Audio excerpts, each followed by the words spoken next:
আসসালামু আলাইকুম। আজকে আমি ভীষণ মজার মিষ্টি বানিয়ে দেখাবো। খেতে দুর্দান্ত স্বাদের। প্রথমে চুলায় প্যান বসিয়ে 1 চামচ ঘি আর সুজি 1.5 কাপ আর বেসন 1 কাপ দিয়ে আমি ভালো করে নেড়েচেড়ে ভেজে নেব। কালার চেঞ্জ হয়ে আসা পর্যন্ত ভেজে নিতে হবে। একদম হালকা আঁচে নেড়েচেড়ে এইরকম করে ভেজে নেব। এরকম কালার চেঞ্জ হয়ে আসলে চুলা থেকে নামিয়ে একটা বাটিতে ঢেলে এক সাইডে রেখে দিচ্ছি।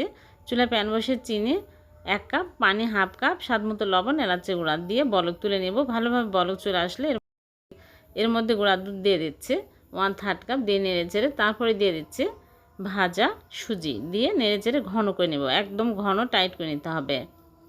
এরকম টাইট হয়ে আসলে চুলা থেকে নামিয়ে নিব। তারপরে আমি প্লেটে ঢেলে ঠান্ডা করে নিব। তারপরে প্লেটে ঢেলে হালকা গরম থাকতে আমি এইরকম করে মিষ্টি শেপ দিয়ে নিচ্ছি। যে কোনো রকমের শেপ দিতে পারবেন। সবগুলো বানিয়ে নিয়েছে। এখন এগুলো আমি গুঁড়া দুধের মধ্যে কোট করে নেব। এরকম করে ভালো করে কোট করে নিচ্ছে। হয়ে গেল ভীষণ মজার চমচম মিষ্টি। এভাবে বানিয়ে দেখবেন খেতে দুর্দান্ত স্বাদের হয়। ভালো লাগলে লাইক কমেন্ট শেয়ার করবেন। আল্লাহ হাফেজ।